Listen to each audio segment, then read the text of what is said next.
Bismillahirrahmanirrahim. Assalamualaikum warahmatullahi wabarakatuh. Alhamdulillah wassalatu wassalamu ala Rasulillah wa ala alihi wa sahbihi wa mawalah wa la hawla wa la quwata illa billahi wa ba'du. Salawat dan salam kita hadiahkan kepada Rasul kita Nabi besar Muhammad sallallahu alaihi wa ala alihi wasallam. Malam ini kita akan membahas tema yang ringan saja, mengenal keluarga Nabi sallallahu alaihi wasallam lebih dekat lagi.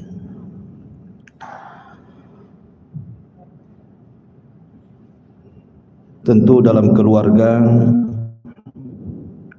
ada paman-paman, bibi-bibi, istri, anak, cucu. Itulah keluarga. Maka di malam hari ini kita akan mengenal seputar keluarga Nabi sallallahu alaihi wasallam, siapa paman-pamannya,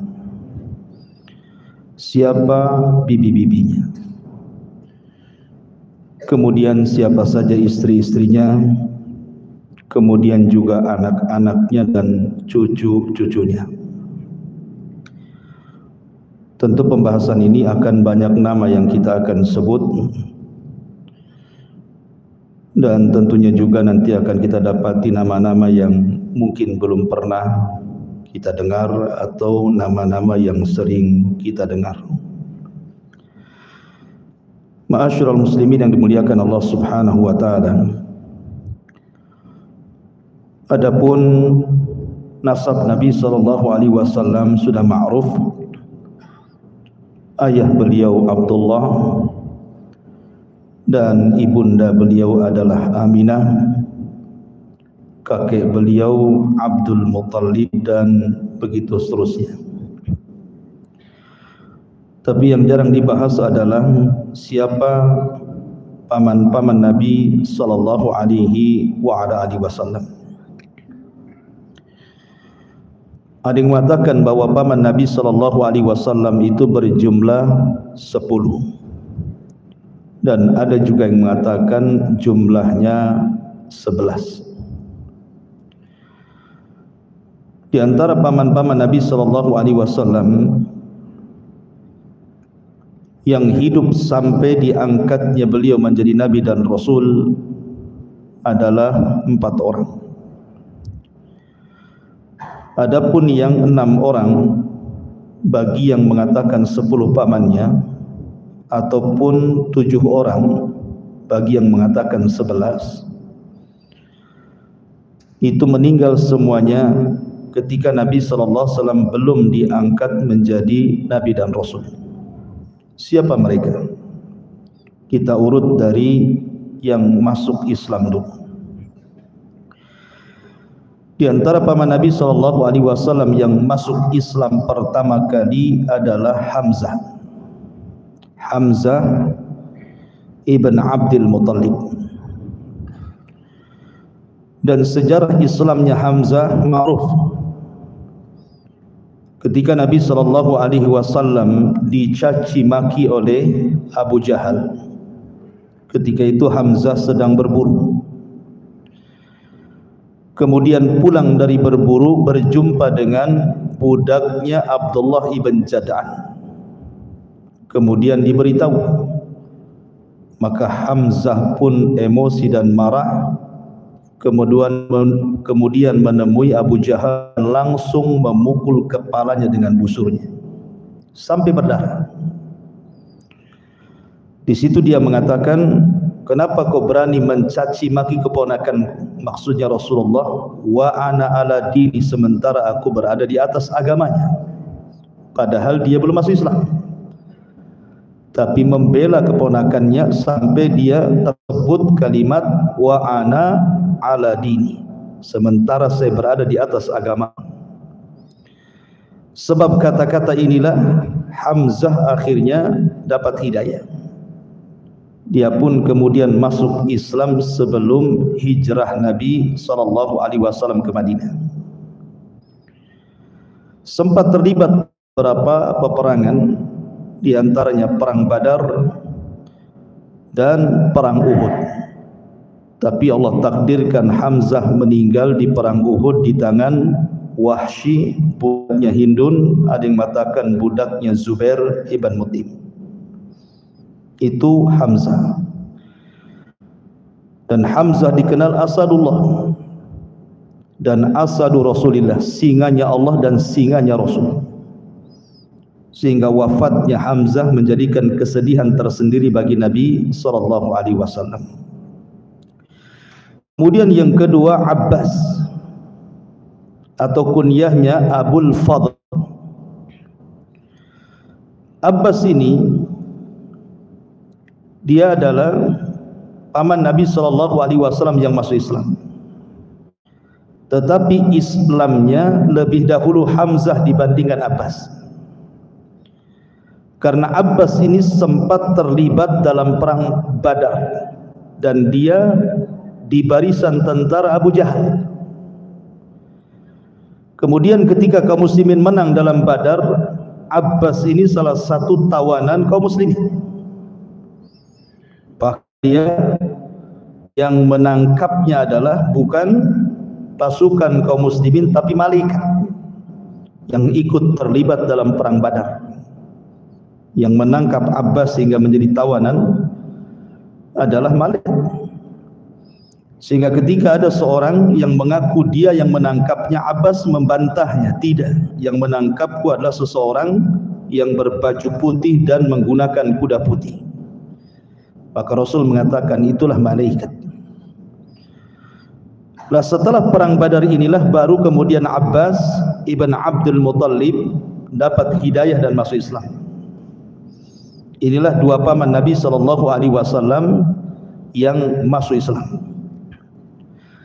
Adapun yang kufur adalah Abu Talib dan Abu Lahab.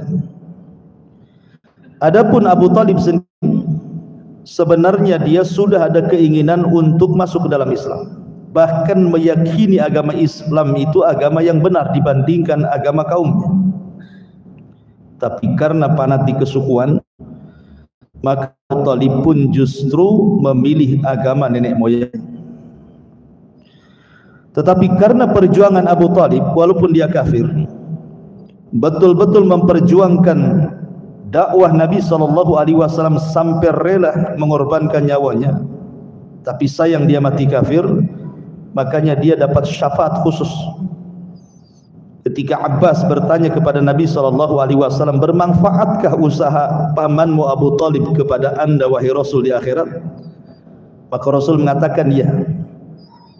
Kemudian Nabi SAW mengatakan dia sebenarnya berada di gelombang api neraka, kemudian aku selamatkan sehingga dia diletakkan di neraka yang tingginya setumit tetapi cukup untuk mendidihkan kepalanya.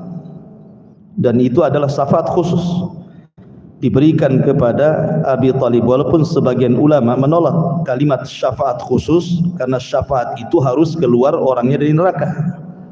Sementara Abu Talib tetap di neraka tetapi hanya diringankan azabnya saja. Dan itulah satu-satunya orang kafir yang diringankan azabnya, Abu Talib. Ketika detik-detik wafatnya Abu Talib, Nabi SAW sebenarnya sudah berusaha untuk memberikan hidayatul irsyad, mengatakan qul ammi kalimatu la ilaha illallah uhajju bika indallah. Katakan wahai pamanku kalimat la ilaha illallah, dengan kalimat itu aku akan berhujah dengan Allah supaya kau selamat. Tetapi di samping Abu Talib ini ada kawan-kawannya, ada Abu Jahal, ada Umayyah dan yang lainnya membisikkan juga dan mengatakan atarghabu an millati Abdul Muttalib ya Abu Talib, apakah engkau hendak membenci agama moyangmu Abdul Muttalib sehingga engkau akan beralih kepada agama Muhammad? Maka Abu Talib pun hanya memandang ke kanan dan ke kiri dan tidak mengucapkan apapun sampai nyawanya lepas dari badannya. Sehingga dari sini ulama ahli sunnah wal jamaah mengatakan Abu Talib mati kafir. Lah ketika Abu Talib meninggal ini, Rasul sedih. Kesedihan ini kemudian berasar kepada Abu Bakar Siddiq radhiyallahu anhu. Berpengaruh kepada Abu Bakar Siddiq radhiyallahu anhu saat ayahnya masuk Islam. Ketika Abu Bakar masuk Islam, Abi Quhafa datang kepada Nabi SAW dan menjabat tangannya dan berbaiat kepadanya dan hendak masuk Islam. Tiba-tiba Abu Bakar menangis. Kemudian Nabi SAW mengatakan, "Ya Aba Bakrin, lima tabki?" Kenapa kau menangis? Harusnya kau bahagia, orang tua masuk Islam. Tapi Abu Bakar mengatakan, "Ya Rasulullah, lau kana yaduhu makana yadihi khairun alayya min an yakun." Rasul, kalaulah yang menjabat tangan pada hari ini, yang membaiat dirimu dan masuk Islam adalah tangan pamanmu, bukan tangan ayahmu, jauh lebih baik bagiku. Maksudnya kata-kata Abu Bakar kepada siapa?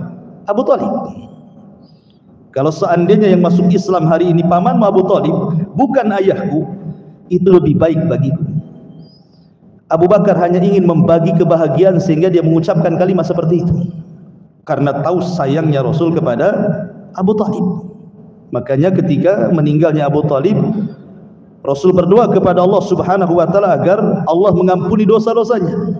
Tetapi turun ayat, "Ma kana lin nabi an yastaghfiru lil musyrikin walau kanu ulil qurba."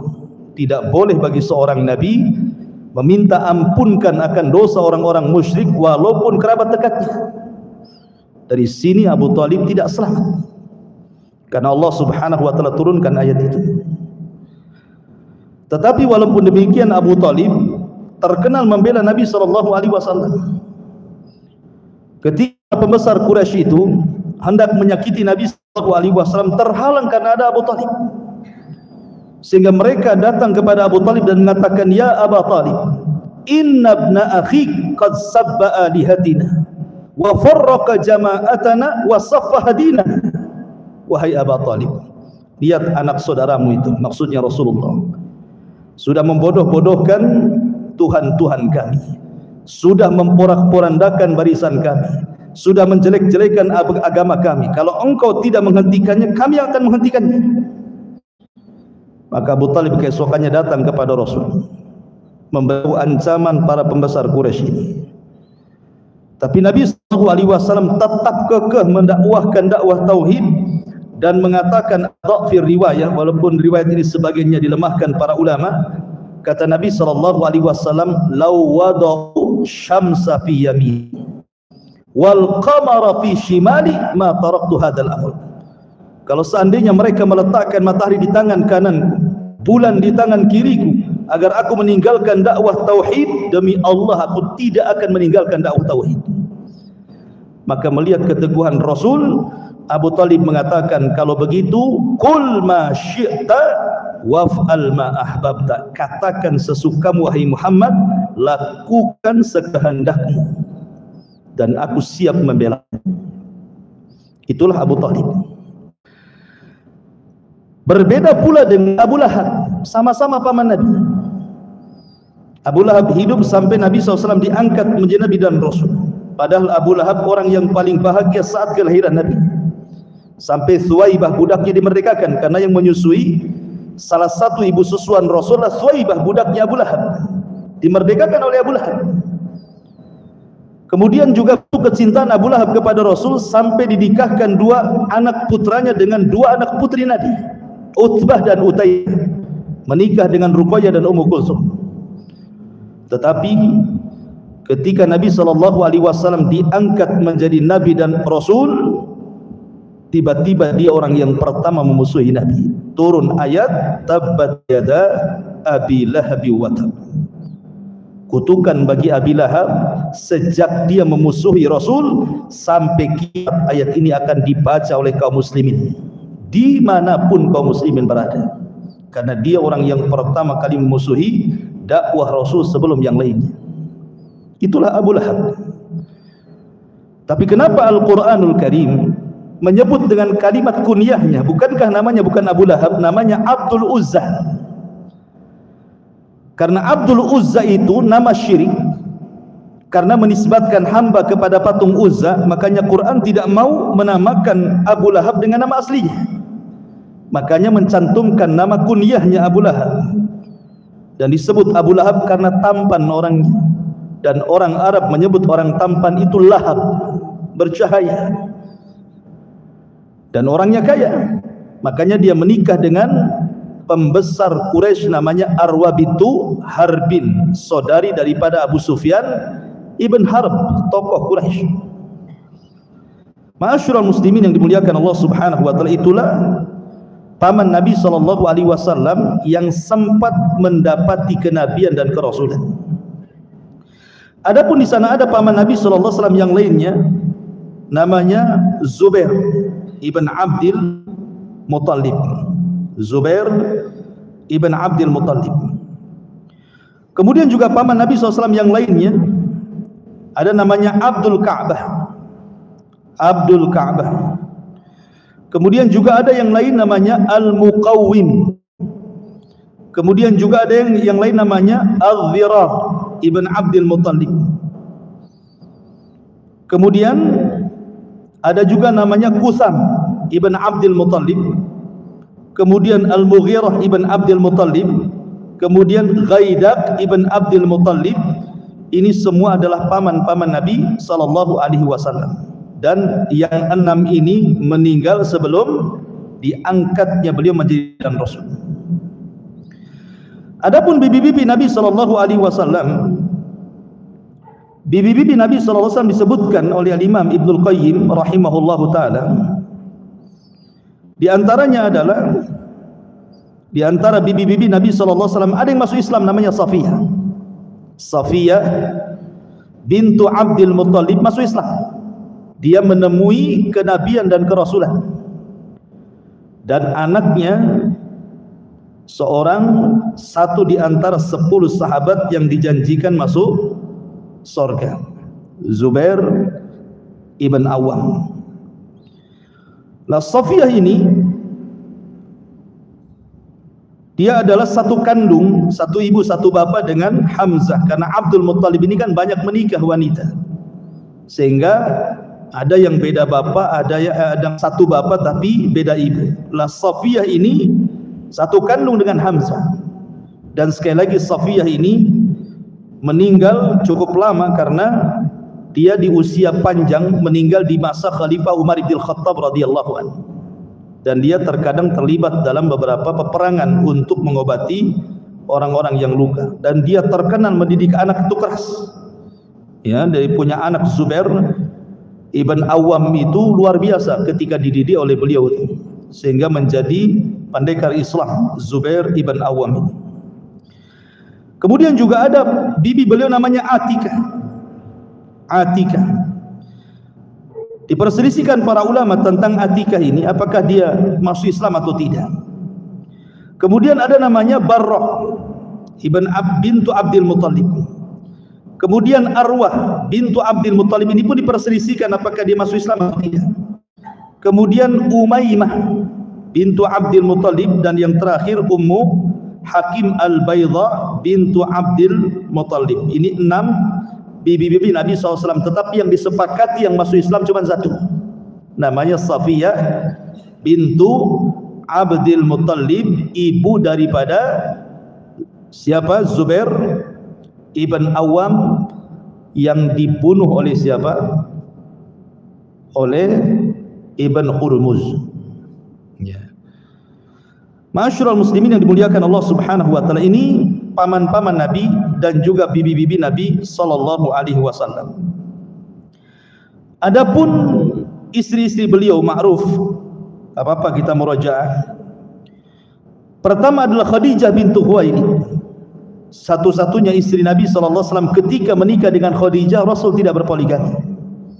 Ya, karena Khadijah wanita sempurna, Nabi SAW mengatakan, kathura kamula minar rijali kathir, kamula minar rijali kathirun, walam yakmul minan nisai illa arba. Kata Nabi SAW, laki-laki sempurna itu banyak, tapi perempuan yang sempurna itu cuma 4 saja. Kemudian Nabi SAW menyebutnya, pertama Asiyah bintu Muzahim, istri Fir'aun. Yang kedua Maryam bintu Imran, ibunda Isa bin Maryam. Kemudian yang ketiga Khadijah bintu Khuwailid, istri Nabi SAW.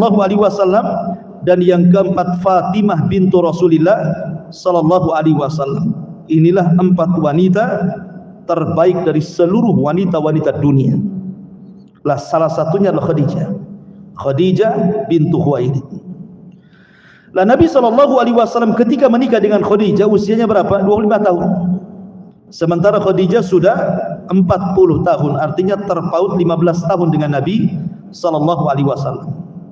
Dan Khadijah pernah menikah dengan 2 laki-laki dan punya anak, tetapi anaknya memang tidak banyak diceritakan. Kemudian menikah dengan Nabi SAW. Lah ketika menikah dengan Nabi SAW inilah, maka seluruh harta kekayaannya setelah Rasul diangkat menjadi Nabi dan Rasul digunakan untuk berdakwah. Sampai-sampai ketika Aisyah radhiyallahu anha cemburu kepada Khadijah, padahal Khadijah sudah meninggal, Nabi SAW menceritakan bagaimana agungnya Khadijah di hadapannya dan mengatakan, ya Aisyah, bagaimana aku tidak cinta dengan Khadijah? Dia orang yang pertama masuk Islam di saat manusia kufur. Dia orang yang pertama membenarkan di saat manusia mendustakan diriku. Dia manusia yang pertama kali menginfakkan seluruh hartanya di saat manusia bakhil.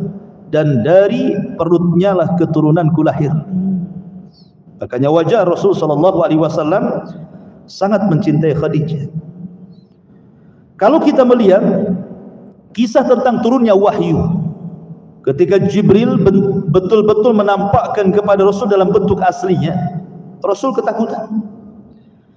Kemudian Nabi SAW pulang dalam kondisi demam, sehingga sampai di rumah dia mengatakan, zammiluni zammiluni, selimuti aku selimuti aku.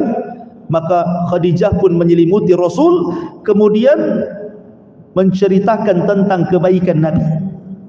Wallahi la yuhzikallahu abada. Orang sepertimu tidak mungkin dihinakan. Tidak mungkin makhluk yang kau lihat itu iblis atau syaitan, tidak.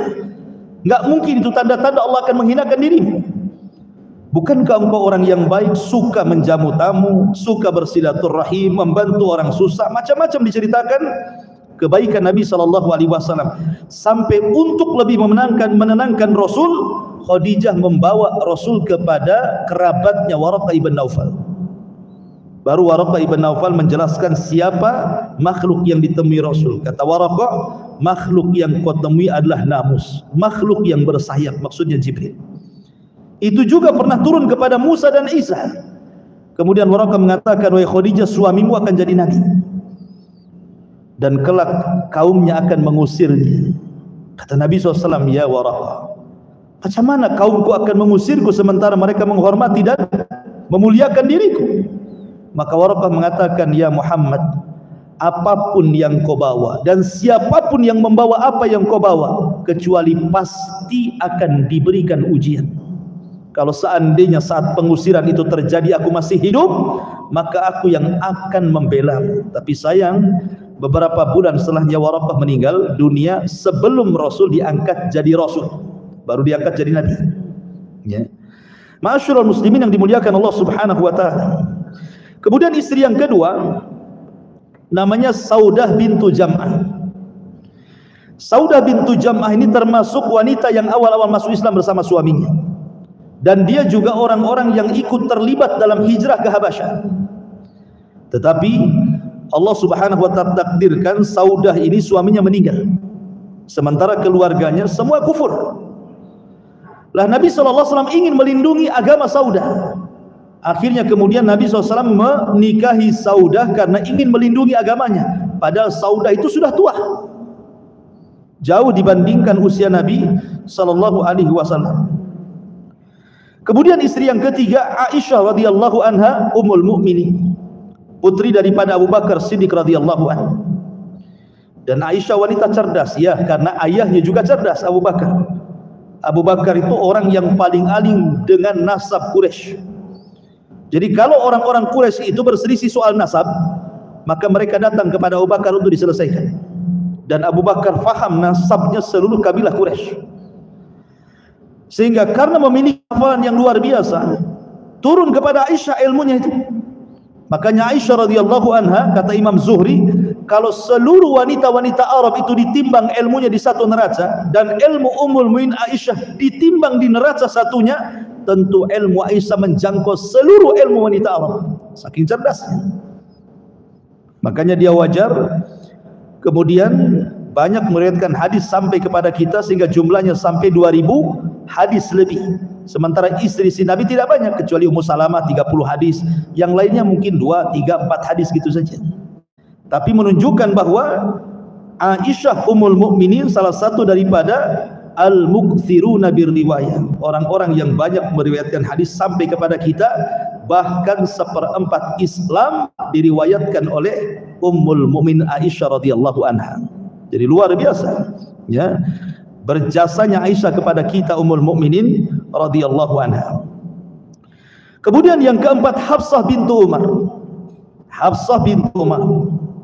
Hafsah ini ketika meninggal suaminya mati syahid, Umar bin Khattab radhiyallahu anhu pernah menawarkan kepada Abu Bakar untuk dinikahi, tapi Abu Bakar tidak jawab. Kemudian datang kepada Utsman, Utsman memberikan alasan dia tidak mau. Maka Umar pun marah kepada Abu Bakar, kenapa dia tidak bisa memberikan jawaban, minimalnya kasih alasan kenapa dia menolak. Tapi Abu Bakar diam saja. Dia melapor kepada Rasul atas sikap Abu Bakar itu. Maka Nabi SAW mengatakan, ya Umar, tenang saja, putrimu akan menikah dengan orang yang jauh lebih baik dibandingkan Abu Bakar.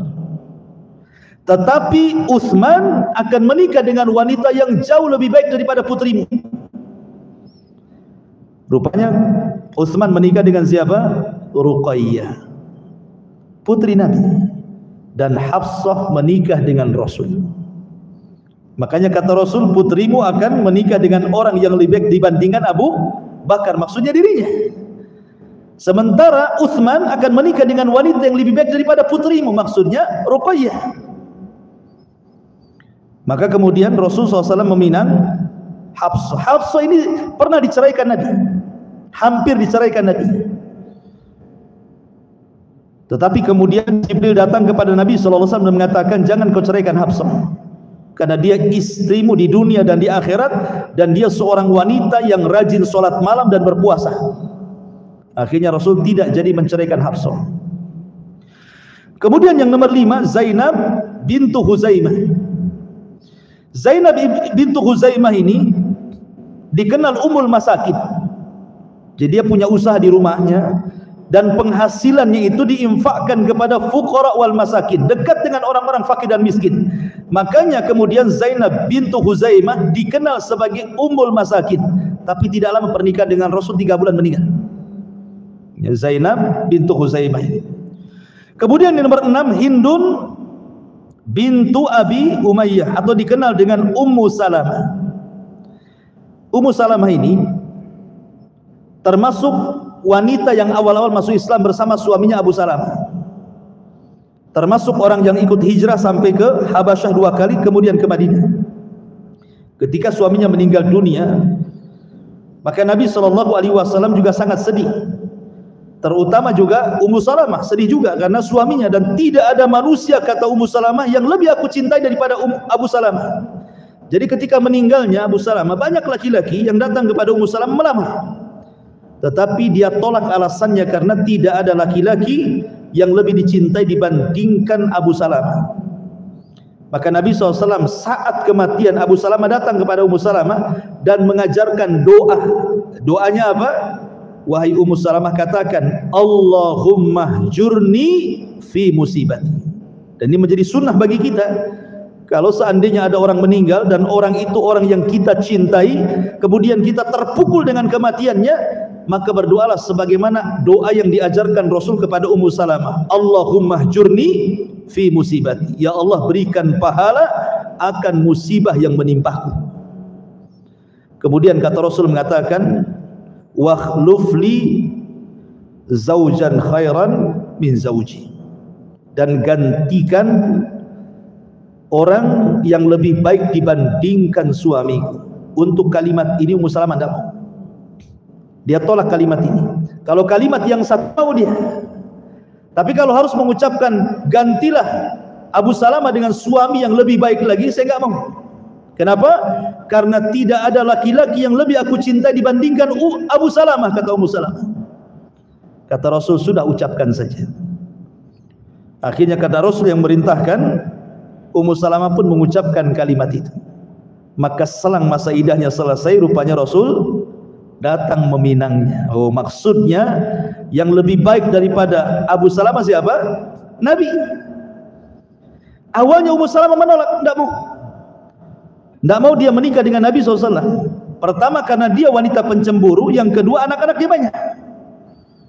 Makanya dia alasan kepada Rasul, tidak bisa, aku ini sudah berumur satu, anak-anakku banyak, dan aku wanita pencemburu.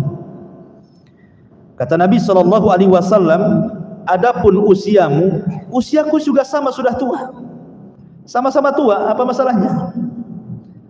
Adapun pencemburumu, aku akan berdoa kepada Allah agar Allah hilangkan cemburumu. Nah, ini doanya saya nggak dapat nih. Kalau dapat saya kasih tahu, biar antum baca sama istri antum. Adapun anak-anakmu adalah anak-anakku. Akhirnya kemudian Rasul berdoa, hilang cemburunya. Makanya dari seluruh istri Rasul, yang paling bijak dan berakal itu Ummu Salamah. Yang paling bijak dan berakal dari semua istri Rasul, maksudnya selain Khadijah ya, adalah Ummu Salamah. Karena didoakan hilang kecemburuannya. Kalau istri yang lain itu suka cemburu dengan Nabi, kecuali Ummu Salamah. Makanya ketika Nabi SAW apabila di rumah Aisyah Ummul Mukminin radhiyallahu anha, karena Aisyah itu punya jatah 2 malam di rumah Aisyah, dan di rumah istri-istrinya 1 jatah saja, 1 malam saja. Alasannya apa? Karena yang 1 malam pemberian dari Saudah. Saudah ini sudah tua, sudah menopause, sehingga takut diceraikan Nabi. Jadi dia datang kepada Nabi SAW mengatakan, ya Rasulullah, jangan kau ceraikan aku, biarkan aku menjadi istrimu di dunia dan di akhirat, dan bagianku kuberikan kepada Aisyah. Sejak itulah Aisyah punya 2 malam, dan istri-istri yang lainnya punya 1 malam. Dan Nabi SAW pernah ditanya oleh Amr bin As tentang siapa orang yang paling dicintai. Rasul langsung mengatakan Aisyah. Dari situ sahabat tahu bahwa Rasul sangat mencintai Aisyah dibandingkan istri-istri yang lainnya. Makanya sahabat tahu kalau Rasul berada di rumah Aisyah, pasti dia lebih senang dibandingkan di istri-istri yang lainnya. Antum makan pengalaman kalau punya 2 istri atau 3 istri, pasti kalau antum tinggal di istri yang paling antum cintai, antum lebih betah di situ dibandingkan yang tidak dicintai. Sehingga sahabat tahu nih, Rasul kalau di rumah Aisyah ini senang. Dari situlah banyak para sahabat datang memberikan hadiah. Kalau ketika di giliran Aisyah, banyak datang, terutama saat ibadah. Pemimpin Khazraj, dia suka ngasih hadiah. Dan apabila kemudian Rasul berada di rumah Aisyah, hadiahnya lebih spesial lagi. Inilah yang membuat cemburu istri-istri yang lainnya. Kenapa Nabi ini? Kalau di rumah kami tak ada orang datang kasih hadiah. Kalau di rumah Aisyah banyak kali orang datang kasih hadiah, katanya. Dari sinilah kemudian istri-istri Nabi cemburu. Kemudian mengutus siapa? Ummu Salamah yang diutus. Mereka mengatakan, ya Ummu Salamah, datanglah kepada suami kita itu. Maksudnya Nabi SAW. Kalau bisa dianjurkanlah para sahabat, jangan kasih hadiah kalau seandainya di rumah Aisyah saja, di rumah kami juga sama lah kasih hadiah. Maka Ummu Salamah datang kepada Rasul dan mengatakan, ya Rasulullah, saya hanya menyampaikan pesan dari istri-istrimu. Kemudian diceritakan cemburunya istri-istrinya kepada Rasul, tapi Rasul tidak jawab. Rasul diam. Kemudian istri-istri yang lain sudah nunggu tuh. Datanglah Ummu Salamah, dikatakan, "Hei Ummu Salamah, Nabi ngomong apa?" Kata Ummu Salamah, "Sudah kusampaikan maunya kalian, tapi Nabi diam. Mau apa?" Kemudian istri yang lain mengatakan, ya sudah gini saja, kamu nanti ngomong lagi saat Nabi berada di giliran malam. Kau bisa leluasa akan ngomong. Ya. Betul-betul ketika berada di giliran Ummu Salamah ngomong lagi. Tapi lagi-lagi Rasul diam, tidak jawab. Ya. Akhirnya karena tidak berhasil lewat Ummu Salamah, istri yang lain akhirnya menggunakan Fatimah, putri Nabi SAW, dengan pertanyaan yang sama. Fatimah datang dan mengatakan, Abi, maaf nih, istri-istrimu kan banyak, kenapa kau spesialkan Aisyah radhiyallahu anha dibandingkan yang lainnya? Kemudian menceritakan kecemburuan mereka. Tapi Nabi SAW menjawab dan mengatakan, wahai Fatimah, apakah engkau mencintai ayahmu? Kata Fatimah, ya, aku cinta dengan engkau wahai ayah. Kalau kau cinta aku, cintai wanita yang ku cintai. Dan ayahmu hanya cinta kepada Aisyah radhiyallahu anha. Itu sudah kata kunci itu, tidak bisa lagi ditolak. Kemudian Rasul memberikan alasan kenapa. Kenapa aku lebih mencintai Aisyah? Karena Jibril selalu turun di kamarnya dan tidak turun di kamar yang lainnya. Makanya sebab itulah Rasul suka di rumah Aisyah, karena Jibril turun di situ. Itu kamarnya wahyu, kamar Aisyah radhiyallahu anha. Makanya Rasul pun dikubur di rumah itu sampai sekarang. Ma'asyiral muslimin yang dimuliakan Allah Azza wa Jalla. Jadi Ummu Salamah ini diantara istri yang ke-6 Nabi SAW. Kemudian yang nomor 7, Ramlah bintu Abi Sufyan atau dikenal dengan Ummu Habibah. Ummu Habibah ini termasuk wanita yang awal-awal masuk Islam. Ayahnya musuh Nabi, Abu Sufyan. Siapa yang dikenal Abu Sufyan? Abu Sufyan itu memimpin perang Uhud, kaum muslimin kalah. Anaknya masuk Islam, Ummu Habibah. Kemudian ikut hijrah ke Habasyah. Tapi sayang suaminya di Habasyah, kemudian tanassar, masuk Nasrani, kemudian meninggal. Ya. Akhirnya kemudian Raja Ethiopia ini, Ashama ibn Afjur, Raja Najasyi, kemudian menawarkan agar Ummu Habibah menikah dengan Nabi dan dananya didanai oleh Raja Habasyah.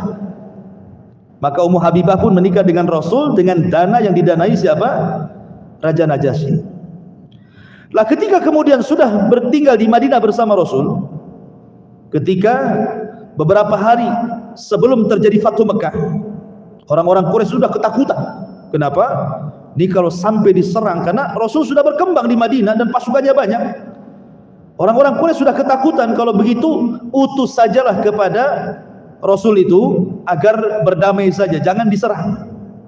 Kata Abi Sufyan, akan kucoba lewat anakku kan istri dia katanya. Akhirnya Abu Sufyan pun berangkat dari Mekah ke Madinah. Ketika mengetuk rumah Ummu Habibah putrinya, dibukakan. Ketika mau duduk di tikar, tikarnya digulung. Marahlah Abu Sufyan dan mengatakan, hei anakku, apakah tikar itu lebih mulia dibandingkan diriku? Katanya, mau duduk digulung tikarnya, padahal ayahnya tuh. Kata Ummu Habibah, wahai ayahku, engkau adalah kafir najis. Tikar ini jauh lebih mulia dibandingkan dirimu, karena tikar ini tempat duduk suamiku Rasul sallallahu alaihi wasallam katanya. Akhirnya kemudian dia tidak bisa melobi, pulang sia-sia. Maka kaum muslimin bergerak, kemudian terjadi Fathu Mekah. Walaupun kemudian belakangan Abi Sufyan pun setelah Fathu Mekah masuk Islam, dan baik Islamnya bersama istrinya Hindu. Bahkan dari keturunannya ada yang menjadi raja pertama dalam Islam, Muawiyah ibn Abi Sufyan. Taib. Kemudian yang 8, Juwairiyah bintul Haris. Juwairiyah bintul Haris ini dia adalah anak dari pemimpin Bani Mustalik. Juwairiyah ini. Jadi ketika Nabi SAW mendengar Bani Mustalik ini Bani Mustalik ini mau menyerang Madinah, sebelum mereka menyerang diserang sama Nabi dan berhasil ditaklukkan. Lah salah satu yang menjadi tawanan adalah anak pembesar Bani Mustalik, namanya Juwairiyah bintul Haris. Ketika dia menjadi tawanan, maka dia pun kemudian menjadi budak mukatan, hamba sahaya yang hendak memerdekakan dirinya, dan Rasul siap memerdekakannya dengan syarat dia menikah dengan Nabi. Akhirnya dimerdekakan, menikahlah Juwairiyah dengan Nabi SAW. Sebab pernikahannya satu kabilah Bani Mustalik masuk Islam. Juwairiyah ini, ya, satu kabilah masuk Islam gara-gara siapa? Juwairiyah masuk Islam. Begitulah pernikahan Rasul, asasnya dakwah. Bukan sebagaimana orang-orang menuduh Nabi SAW mengikuti hawa nafsu. Tidak. Latar belakang Rasul berpoligami ini bermacam-macam. Ada dalam rangka menyelamatkan agama seperti Saudah bintu Jam'ah, dan sudah tua. Ya.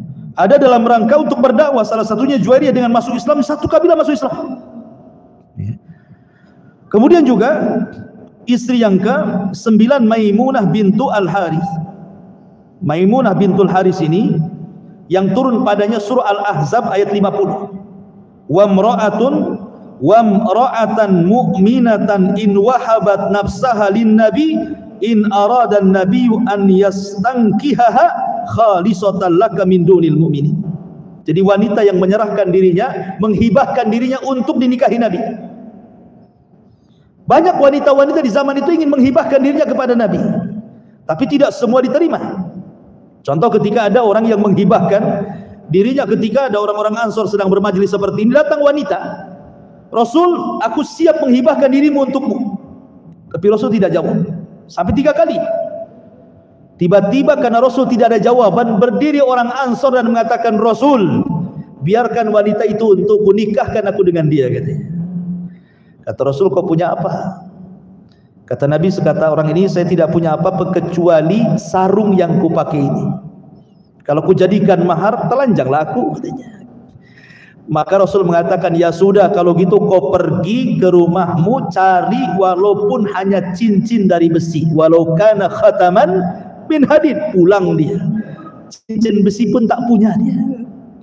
Datang lagi sama Nabi, Rasul, cincin besi pun tak punya saya, katanya. Mau nikah tak punya modal. Akhirnya Rasul mengatakan, "Taib, kalau begitu kam hafidtal Quran?" Berapa banyak kau hafal Quran? Maka dia mengatakan, "Hafidtu surat kada wa kada." Aku menghafal surat ini dan ini dan itu. Kata Rasul, "Uzawwijuka bima ma'aka minal Quran." Kalau begitu ku nikahkan kau dengan hafalan Quranmu itu. Nah, itulah Islam itu mudah. Nikah tanpa modal, kayak gini nih, nikah tanpa modal. Maharnya dengan hafalan Quran.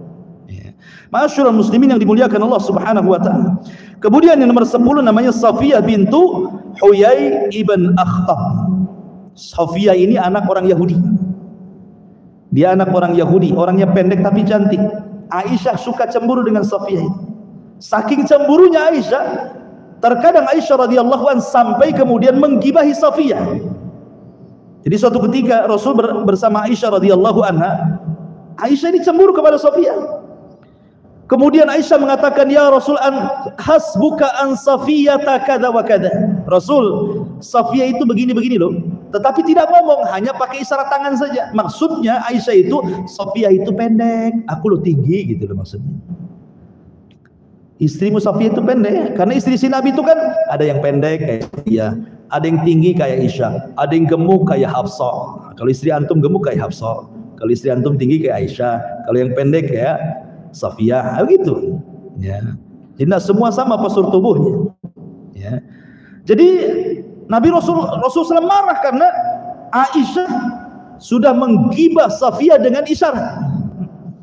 Maka Nabi SAW mengatakan, "Ya Aisyah, laqad qulti kalimatan law mujizat bihal bahru lamazazathu." Aisyah, engkau sudah mengucapkan satu kalimat yang kalau satu kalimat ini diletakkan di air lautan, semua air lautan tercemar dengan kalimatmu itu. Padahal sampah satu kota Batam dilempar ke lautan, tidak mungkin tercemar air lautan itu. Walaupun satu kota Batam, kan lautan luas. Tapi satu kalimat ghibah sudah cukup mencemari air lautan, menunjukkan dosa ghibah ini lebih sampah dibandingkan sampah, kan itu ya, karena bisa mencemari air lautan. Ya. Ma'asyiral muslimin yang dimuliakan Allah Azza wa Jalla. Dan yang terakhir, yang nomor 11 istri Rasul namanya Zainab bintu Jahsin. Zainab bintu Jahsin ini sebenarnya pernah dipinang oleh Nabi SAW, tapi bukan untuk dirinya, untuk anak angkatnya namanya Zaid ibn Harithah. Rasul itu punya anak angkat namanya Zaid ibn Harithah. Ketika mendengar bahwa pinangan Rasul untuk Zaid, keluarga Zainab tak maulah.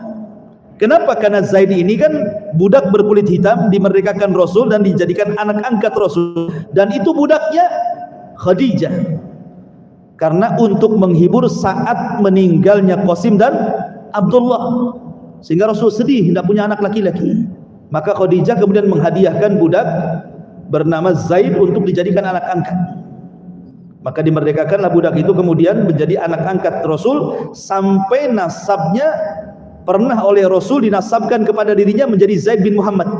Tapi ditegur Allah dengan turun surah Al-Ahzab, tidak boleh anak angkat dinasabkan kepada bapak angkat, kembalikan kepada bapak aslinya. Maka akhirnya dari Zaid bin Muhammad dibalikan kepada Zaid ibn Harithah. Lah Rasul sayang dengan Zaid ini, makanya dicarikan wanita terbaik, termulia, tercantik, namanya Zainab bintu Jahsin. Ketika datang kepada keluarga Zainab, dikatakan, untuk siapa? Rasul bilang, apakah untukmu? Kami senang. Kata Rasul, tidak, untuk anak angkatku Zaid. Zaid katanya. Mereka nolak. Kemudian turun ayat, ma kana li mu'minin wala mu'minatin idza qadallahu wa rasuluhu amran an yakuna lahumul khiyaratu min amrihi wa man ya'sillaha wa rasulahu faqad dhalla dhalalan mubina. Tidak layak bagi seorang mukmin laki-laki perempuan apabila putusan Allah dan Rasulnya sudah jelas, tiba-tiba ada kebimbangan. Tidak boleh. Karena barang siapa yang disesatkan Allah, bermaksiat kepada Allah, maka dia telah tersesat dengan kesesatan yang nyata. Turun ayat ini, akhirnya keluarga Zainab pun mengatakan samina wa ata'na. Nikahlah Zainab dengan Zaid. Tapi karena tidak sekufu, akhirnya banyak cekcok keluarganya. Ketika banyak cekcok itulah Allah Subhanahu wa taala perintahkan kepada Rasul untuk ngomong kepada Zaid agar diceraikan Zainab. Setelah habis masa iddahnya, maka tiba-tiba Nabi melamar Zainab bintu Jahsin untuk dirinya. Kenapa Nabi SAW menikahi bekas istri anak angkatnya? Tentu dalam rangka untuk menghilangkan tradisi buruk jahiliyah yang menganggap anak angkat dengan anak kandung itu sama. Tidak, Islam tidak menyamakan. Anak angkat tetap anak angkat, anak kandung anak kandung. Anak kandung kalau menikah, maka istrinya walaupun sudah diceraikan tetap menjadi mahram mu'abbad, tidak boleh nikahi. Tapi kalau anak angkat kemudian bercerai dengan istrinya, bapak angkatnya boleh menikahi mantan istri anak angkatnya karena tidak ada hubungan mahram sama sekali. Jadi Rasul ingin menghilangkan tradisi jahiliyah ini dengan menikahi Zainab bintu Jahsin. Dari sini dia bangga. Kenapa? Karena perintah menikahnya Zainab dengan Rasul itu dari langit, ya, turun wahyu. Maka Zainab itu berbangga, kalian dinikahkan oleh wali-wali kalian, aku loh dinikahkan dari langit sana, katanya. Itu Zainab tuh, saking bangganya, ya, Zainab bintu Jahsin. Lah ini istri-istri Nabi SAW ada 11. Kemudian masuk kepada anak-anak Nabi SAW. Anak-anak Nabi SAW, ikhwatu fiddin yang dimuliakan Allah Subhanahu wa taala. Dari 11 istri Nabi, hanya 2 wanita yang melahirkan keturunan Nabi.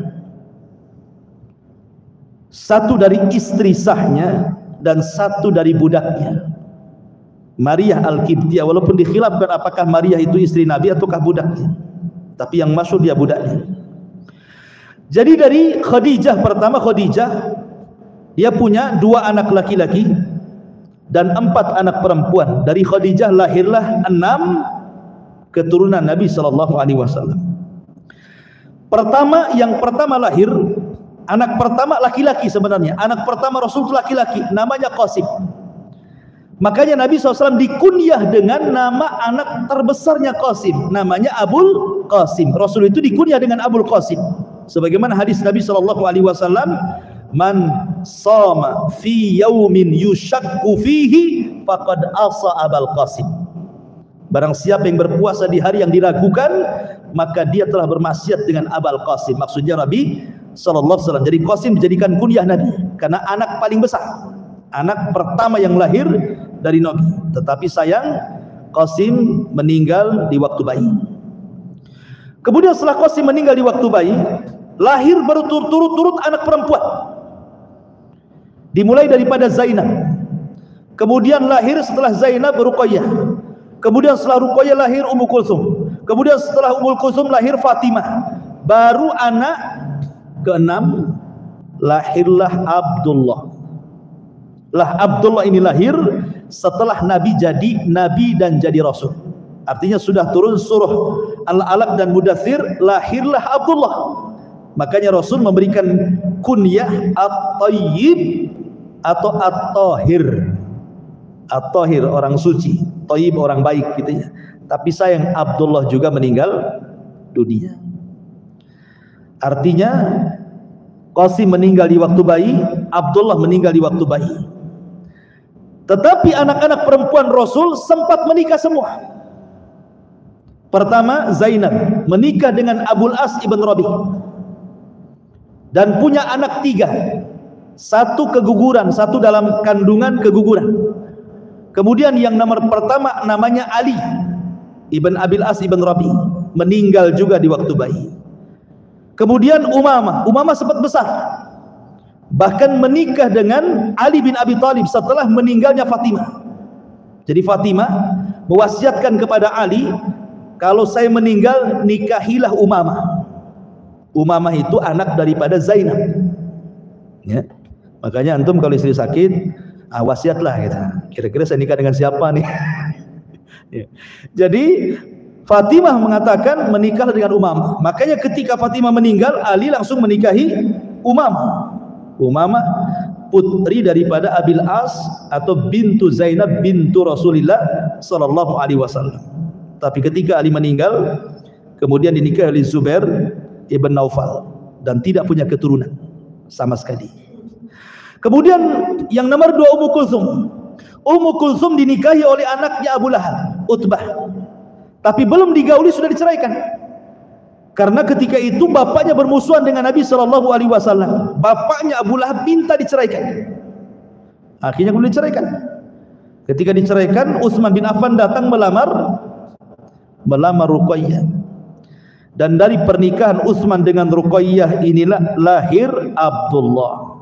Tapi sayang, Abdullah di waktu masih kecil, dia pegang ayam, tiba-tiba dipatuk matanya. Kemudian dengan sebab itulah dia meninggal. Dipatuk matanya. Ya, makanya hati-hati anak antum, jangan dekat-dekat ayam kalau masih kecil. Karena Abdullah ini putra Utsman dari Ruqayyah ini meninggal dengan sebab dipatuk tuh sama ayam matanya, sehingga demam meninggal dunia. Artinya dari Ruqayyah tidak punya garis keturunan Nabi karena meninggal Abdullah kan begitu. Dari Zainab tidak ada, Ruqayyah tidak ada. Kemudian setelah meninggal Ruqayyah, Utsman menikah dengan adiknya Ummu Kulsum pun tidak punya keturunan. Kemudian Fatimah menikah dengan Ali. Dari Fatimah ini nanti saya akan ceritakan turunannya banyak ya. Kemudian anak Nabi SAW yang terpisah, yang bukan dari Khadijah, adalah dari Maria Al-Qibtiyah. Maria Al-Qibtiyah lahirlah Ibrahim. Itu lahir di ujung-ujung Rasul mau meninggal ya. Jadi ketika Rasul sudah lama tinggal di Madinah dan di akhir-akhir hayat Rasul, Allah takdirkan punya anak pula laki-laki. Apa tidak senang itu? Sudah Qasim meninggal, Abdullah meninggal kan? Di ujung-ujung hayatnya Rasul sudah tua, Allah takdirkan dari budaknya punya anak namanya Ibrahim. Kenapa diberi nama Ibrahim? Karena Maria itu hadiah dari Muqawqis, raja Mesir ya. Kemudian dia teringat dengan Nabiullah Ibrahim, di mana Ibrahim ketika punya anak Ismail, ibundanya hadiah daripada raja Mesir. Sama-sama dihadiahi raja Mesir gitu ya. Makanya ketika Maria hamil langsung diberi nama Ibrahim. Teringat dengan kakeknya Ibrahim alaihi salatu wassalam. Tetapi sayang, Ibrahim pun di usia setahun 6 bulan meninggal dunia. Sampai Abdurrahman bin Auf melihat kesedihan yang luar biasa dari Nabi. Ya, gimana tidak sedih? Itu anak terakhir beliau, sudah tua, sudah di akhir-akhir hayatnya, punya anak laki-laki, itu kan bangga gitu ya. Tiba-tiba kemudian meninggal dunia, apa enggak sedih Rasul? Sehingga Nabi harus menangis berhari-hari. Sampai Abdurrahman bin Auf itu melihat tangisan Rasul, heran sehingga mengatakan, "Kenapa Anda menangis wahai Rasul?" Maka Nabi SAW mengatakan kepada Abdurrahman bin Auf, "Ya Abdurrahman bin Auf, ini tangisan rahmat. Wa innal aina la tadma, wa innal qalba la tahzan, wa ma naqulu illa ma yarda rabbuna, wa inna bi firaqika ya Ibrahim la mahzunun." Abdurrahman, mata ini bisa mengeluarkan air mata, hati bisa bersedih, dan aku tidak pernah mengucapkan kecuali yang diridhai Allah. dan perpisahan diriku dengan Ibrahim sungguh menyesakkan dada. Ya, akhirnya kemudian semua anak-anak Rasul yang laki-laki meninggal. Di sini ada hikmah. Kenapa anak-anak Rasul yang laki-laki harus meninggal? Kenapa bagi Nabi harus meninggal? Dan tidak boleh punya anak laki-laki sampai dia besar.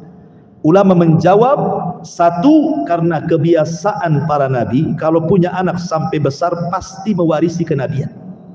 Sementara la nabiyya ba'di, tidak ada nabi sepeninggalku, kata Nabi.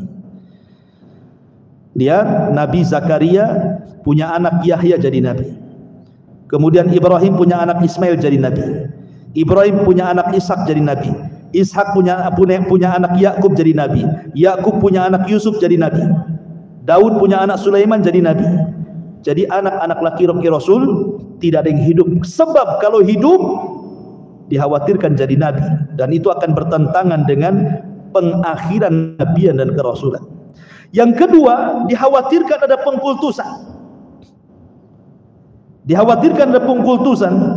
Sebab Nabi SAW di masa hidup saja mengatakan, la tutruni kama ataratin nasara Isa bin Maryam, innama ana abdun wa rasuluh. Kata Nabi SAW, jangan kau berlebih-lebihan kepadaku seperti berlebih-lebihannya orang Yahudi dan Nasrani mengatakan Uzair anak Allah, mengatakan Isa anak Allah. Katakanlah saya hamba Allah dan Rasulnya. Hamba jangan disembah, Rasul jangan didustakan, supaya jangan ada ghulu ekstrim dalam penyanjungan gitu. Taib. Itu diantara putra-putra Nabi SAW. Sekarang masuk pada cicit Nabi SAW. Ahfad, cucu-cucu Nabi. Ma'asyiral muslimin yang dimuliakan Allah Subhanahu wa taala. Cucu-cucu Nabi SAW. Pertama, dari Zainab sudah jelas Ali meninggal.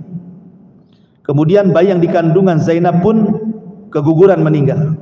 Kemudian Umamah pun menikah dengan Ali dan selanjutnya dengan Zubair bin Nawfal pun tidak punya keturunan.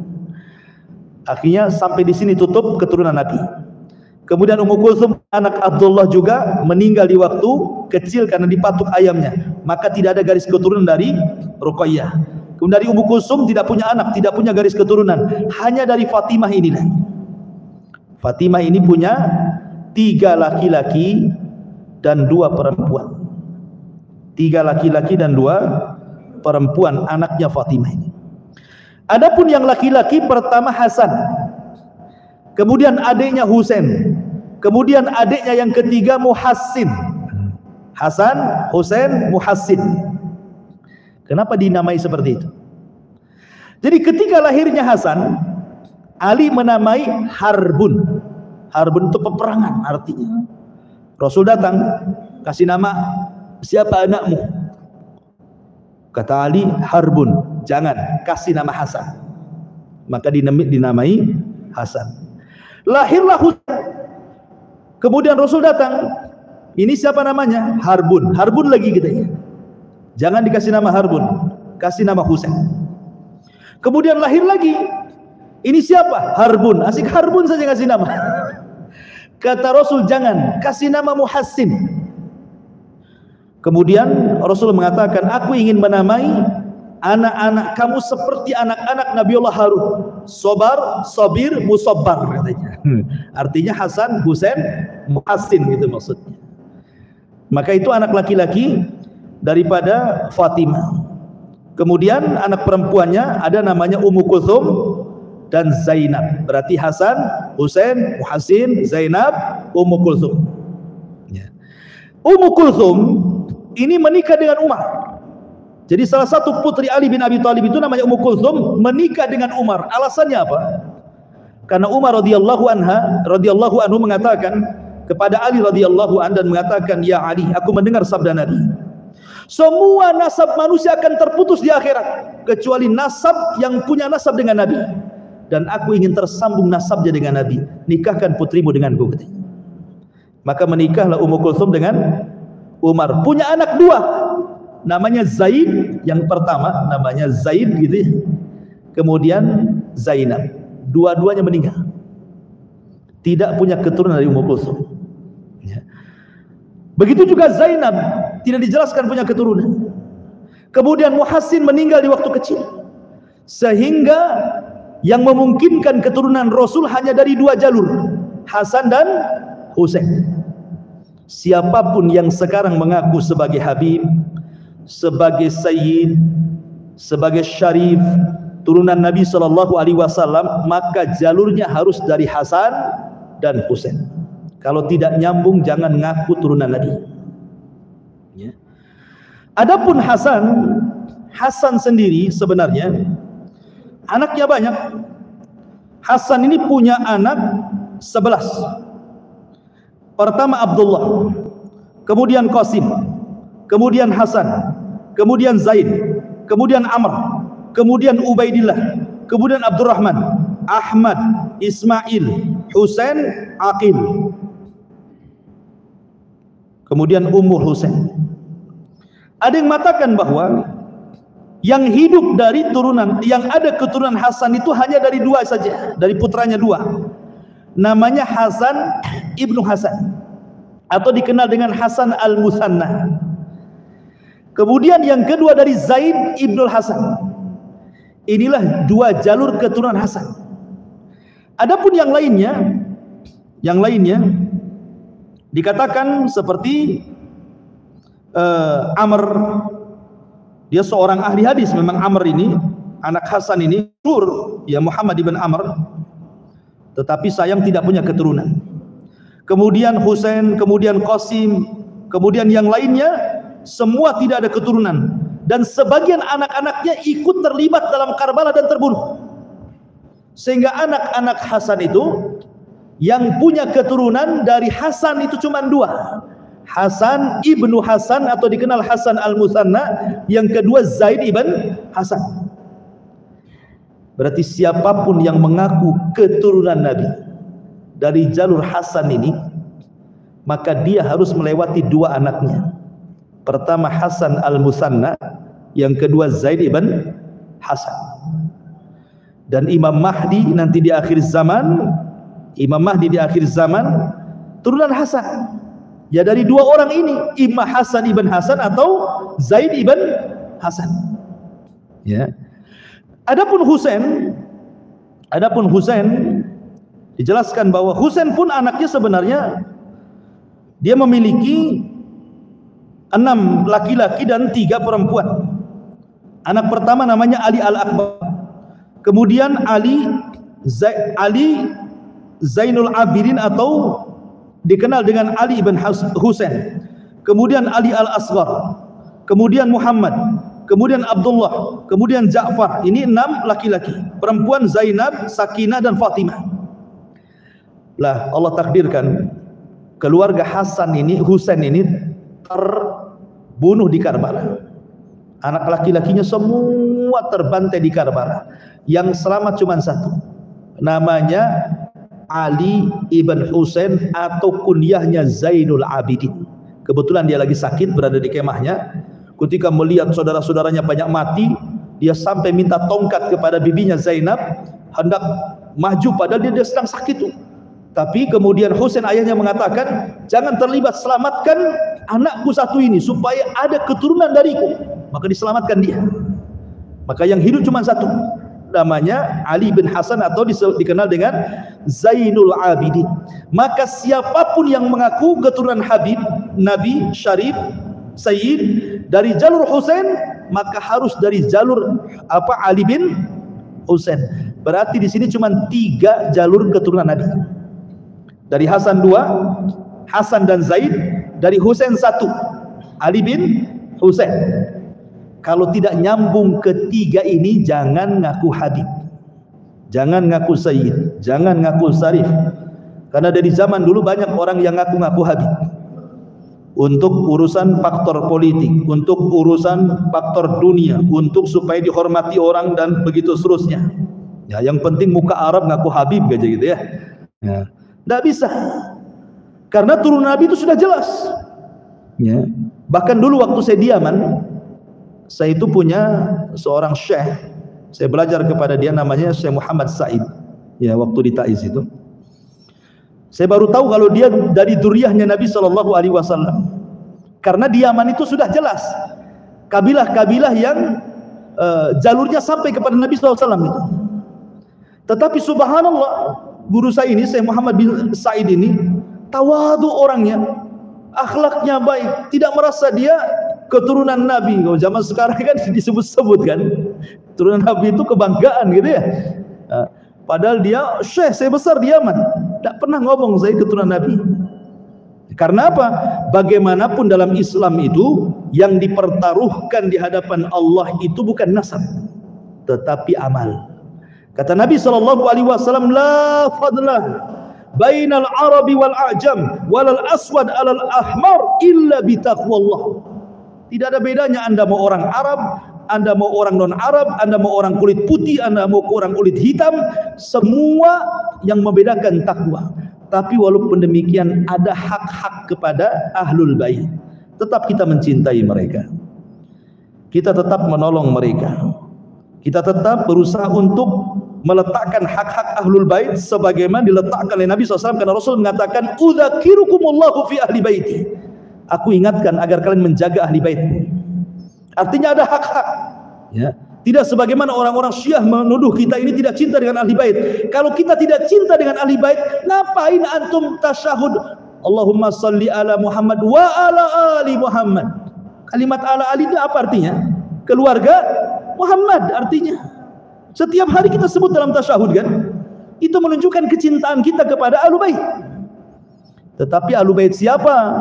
Yang betul-betul ahlu bait, ya, yang mengikuti sunnah Rasul. Karena ketika Nabi menceritakan tentang kisah tentang fitnah akhlas di akhir zaman gitu ya, kemudian disebutkan fitnah-fitnah yang lain, kata Nabi SAW, sumbernya orang-orang dari keturunanku, kata Rasul, tapi mereka jauh dari petunjukku.